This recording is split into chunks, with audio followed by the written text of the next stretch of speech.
Hi friends, நான் Anandhi frame. எல்லோரும் எப்படி இருக்கீங்க? எல்லோரும் சூப்பராக இருப்பீங்கன்னு நினைக்கிறேன். ரொம்ப நாளைக்கு அப்புறமா மீட் பண்ணுறோம். ஒரு சூப்பரான ட்ரெண்டிங்கான 2 ரெசிபீஸ் பார்க்கலாம் வாங்க. இந்த மாவில் பார்த்தீங்கன்னா நம்ம பணியாரம், அப்புறம் தோசை, இட்லின்னு எல்லாமே பண்ணிக்கலாம். இதுக்கு மெஷர்மெண்ட் பார்த்தீங்கன்னா 2 கப் அளவுக்கு பார்த்தீங்கன்னா சோளம் எடுத்துக்கோங்க, 1 கப் அளவுக்கு அரிசி, 3/4 கப் அளவுக்கு பார்த்தீங்கன்னா நல்லா உளுந்து எடுத்துக்கோங்க. நல்லா கழுவி எடுத்து நைட்டே ஊற வச்சுடுங்க. அதை நெக்ஸ்ட் டே மார்னிங் பார்த்தீங்கன்னா அரைச்சி இந்த மாதிரி எடுத்து வச்சுக்கோங்க. இப்போ பார்த்தீங்கன்னா கொய்யாப்பழ சட்னி தான் பண்ண போகிறோம். இது ரொம்ப ரொம்ப ட்ரெண்டிங்காக இப்போ போயிட்டுருக்கிற ஒரு சூப்பரான ஒரு ரெசிபி. எப்படி பண்ணுறதுன்னு பார்க்கலாம். ரொம்ப டேஸ்டியாகவும் இருந்தது, ரொம்ப ஹெல்த்தியும் கூட. இதில் நாட்டுக்காய் கிடைச்சா ரொம்ப ரொம்ப நல்லது. எனக்கு இந்த மாதிரி கொய்யாப்பழம் தான் கிடைச்சது. ஸோ அதில் ஹாஃப் தான் எடுத்திருக்கேன். அதில் கொஞ்சம் ஆயில் போட்டுட்டு வானலியில் உளுந்து, அப்புறமா கடலைப்பருப்பு ஒரு டேபிள் ஸ்பூன் போட்டுக்கோங்க. காரம் உங்கள் வீட்டில் எப்படி சாப்பிடுவாங்களோ அதுக்கு தகுந்த மாதிரி வத்தல் எடுத்துக்கோங்க. அப்புறமா ஒரு சின்ன நெல்லிக்காய் சைஸில் புளி எடுத்துக்கோங்க. ஒரு 1/4 கப் அளவுக்கு சின்ன வெங்காயம் எடுத்துக்கோங்க, இல்லை பெரிய வெங்காயமும் எடுத்துக்கலாம். ஒரு ஹாஃப் இது போர்ஷன் வந்து கொய்யாப்பழம் எடுத்துக்கிறோம்.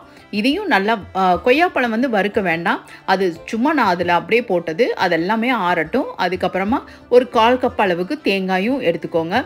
இதெல்லாம் ஆறுனதுக்கப்புறமா மிக்சி ஜாரில் போட்டு நல்லா ஃபைன் பேஸ்ட்டாக அரைச்சி எடுத்துகிட்டு வந்துடுங்க. தேவையான அளவு உப்பும் போட்டு நல்லா ஃபைன் பேஸ்ட்டாக அரைச்சி எடுத்துகிட்டு வந்துடுங்க. இது தாளிக்கிறதுக்கு பார்த்திங்கன்னா ஒரு டீஸ்பூன் அளவுக்கு எண்ணெய் போட்டுட்டு அதில் கடுகு, உளுந்தம்பருப்பு, கடலைப்பருப்பு, அதுக்கப்புறமா கறி லீவ்ஸு, அதுக்கப்புறமா கொஞ்சம் பெருங்காயம் போட்டுட்டு நல்லா கமகமானு தாளித்து கொட்டிட்டீங்க அப்படின்னா இந்த சட்னி சூப்பராக ரெடி ஆகிடும். கொய்யாப்பழம்னு சொன்னால் பழம் தான் நம்ம சொல்லுவோம். கொய்யா தான் எடுத்துக்கணும், காயாக இருக்கணும் கொஞ்சம்.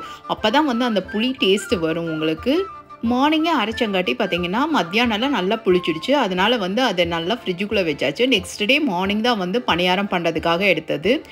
இந்த பணியாரத்துக்கு பார்த்தீங்கன்னா இதுக்கும் கொஞ்சம் தாளிப்பு செஞ்சு எடுத்து போட்டோம்னா சூப்பராக இருக்கும். அதுக்கும் அதே மாதிரி தான் ஒரு டீஸ்பூன் அளவுக்கு ஆயில் போட்டுட்டு கடுகு, உளுந்தம்பருப்பு, அதுக்கப்புறமா கொஞ்சம் ஜீரகம், அதுக்கப்புறமா ஒரே ஒரு ஆனியன் கட் பண்ணி போட்டுட்டு நல்லா கொஞ்சம் ஃப்ரை பண்ணிவிட்டு அதை வந்து நீங்கள் மாவில் சேர்த்திட்டீங்க அப்படின்னா பெருங்காயம் கொஞ்சம் சேர்த்தி நீங்கள் இதை வந்து மாவில் சேர்த்திட்டு தேவையான அளவு கொஞ்சம் தண்ணியும் ஊற்றி நீங்கள் மாவை வந்து சரியான பதத்துக்கு நீங்கள் வந்து கலந்து எடுத்துக்கோங்க. அப்போ தான் வந்து பணியாரம் வந்து சூப்பராக இருக்கும். இல்லாட்டி ரொம்ப கட்டியாக இருந்ததுன்னா மாவு உங்களுக்கு வந்து பணியாரம் வந்து ரொம்ப ஒரு மாதிரி சாஃப்டாக இல்லாமல் ரொம்ப ஒரு மாதிரி இருக்கும். சரியான பதத்தில் வந்து தண்ணியெல்லாம் ஊற்றி நல்லா கலந்து எடுத்துக்கோங்க. இப்போ பார்த்தீங்கன்னா நான் நான்ஸ்டிக் டவாவில் தான் வந்து நான் பணியாரம் ஊற்றுறேன். அதனால் கொஞ்சமாக ஆயில் போட்டாலே போதும். இல்லை அப்படின்னா நல்லா ஆயில் போட்டு நல்லா கிறிஸ்பியாக நீங்கள் பண்ணி எடுக்கிறப்போ அவ்வளோ டேஸ்டியாக இருந்தது. உண்மையாலுமே சொல்கிறேன், அமேசிங்காக இருந்தது. ஹெல்த்தியான ஒரு மில்லட்ஸில் நம்ம இந்த மாதிரியெல்லாம் நம்ம வீட்டில் செஞ்சு தரப்போ நம்ம குடும்பத்தில் இருக்க எல்லாருக்குமே வந்து ஹெல்த் வைஸ் ரொம்பவே நல்லா இருப்பாங்க. இது உண்மையாலுமே ட்ரெண்டிங்காக போயிட்டுருக்கிற இந்த 2 ரெசிபியும் ரொம்ப சூப்பராக இருக்கும். கண்டிப்பாக ட்ரை பண்ணி பாருங்கள். கொய்யாப்பழம் சட்னியெல்லாம் வந்து ரொம்ப ரொம்ப டேஸ்டியாக இருந்தது. நான் ஃபஸ்ட் டைம் இது செய்கிறது. எங்கள் வீட்டில் எல்லாருக்குமே ரொம்ப பிடிச்சிருந்தது. கண்டிப்பாக இந்த 2 ரெசிபியுமே உங்களுக்கு பிடிச்சிருக்கும்னு நினைக்கிறேன். பிடிச்சிருந்தால் லைக் பண்ணுங்கள், நம்ம சேனலை சப்ஸ்கிரைப் பண்ணுங்கள்.